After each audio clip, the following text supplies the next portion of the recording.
Your dog is doing something strange right now, something that looks like love, and might even be love, but is actually far weirder than that word covers.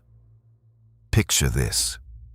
You're on the floor crying, and your dog presses their nose into your face. It feels like pure understanding, like they're saying, "I know." But what your dog is actually detecting in that moment, and what they do with that information, is stranger and more impressive than the comforting story most of us have been telling ourselves. Most people, if pressed, would say dogs read emotions the way we do. They watch your face, track your posture, clock the slump in your shoulders. And that's true. It's just the least interesting part of the story. Before your dog has processed a single pixel of your expression, they've already read you chemically. When you're distressed, your body shifts its biochemistry. Cortisol rises, your breath changes, the volatile compounds coming off your skin rearrange themselves into a signature your dog's nose catches in real time. Dogs carry up to 300 million olfactory receptors in their noses, compared to roughly 6 million in humans. That is not a small gap. That is a different sensory world entirely. And it is not just about raw receptor count. Whereas roughly 5% of the human brain is dedicated to processing odors, in dogs that figure is around 33%. Your dog is not sniffing as a side task. Smell is the primary channel. The face watching comes second. What makes this genuinely strange is the specificity of what they detect. Research out of the University of Bristol found that stress odors carry a common chemical signature. One dogs can identify across unfamiliar people, not just their own owner from previous experience. Dogs exposed to stress-scented samples were measurably less likely to approach ambiguous situations, indicating a more pessimistic mood compared to when they smelled relaxed individuals. They are not just noticing you are upset. The smell of your distress is actively shifting their internal state. Detecting a chemical signal and experiencing empathy are two very different things, and science is genuinely uncertain about where dogs land on that spectrum. Your dog has clocked that something is wrong before you've said a word. What they actually do with that information and what doing it costs them is the harder question.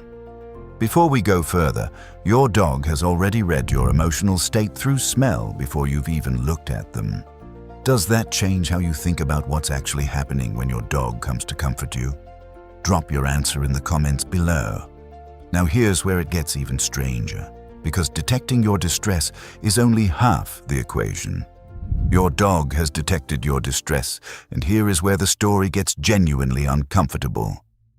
Research found that dogs not only approached and tried to comfort their crying owner, but also approached a crying stranger, someone they had no bond with, no reward history with, no learned association to. That rules out pure conditioning. Your dog isn't just responding because you've trained them over years of living together to associate your tears with attention. What seems to be happening is something more primitive, emotional contagion, where an individual responds to the emotions of another without fully understanding what that individual is feeling. They catch it the way you catch a yawn in a quiet room. Here is the part that changes the texture of the whole story. Research has found that human crying elicits an increase in cortisol levels in dogs, alongside submissive and alerting behavior. Cortisol is a stress hormone. Your dog pressing their nose into your face is not a neutral act performed from a calm, unaffected place. Higher cortisol is significantly associated with more stress behaviors, and dogs who exhibit more stress behaviors also exhibit more affiliative behaviors. They come to you because they are stressed, not in spite of it. The comfort they offer is tangled up with the distress they are absorbing. That is the honest version of what's happening on your floor. Not a serene, knowing presence. Something more like a friend who gets so worried about you that they start shaking and shows up anyway. The mechanism of emotional contagion triggers the dog's behavior when confronted with a crying human rather than the dog's personal pain driving the comforting behavior. But whether there is any subjective experience behind that mechanism, whether your dog feels something or is executing a very sophisticated detection and response program with nothing attached to it on the inside, science genuinely cannot answer that yet. The behavior is real. The cortisol is real.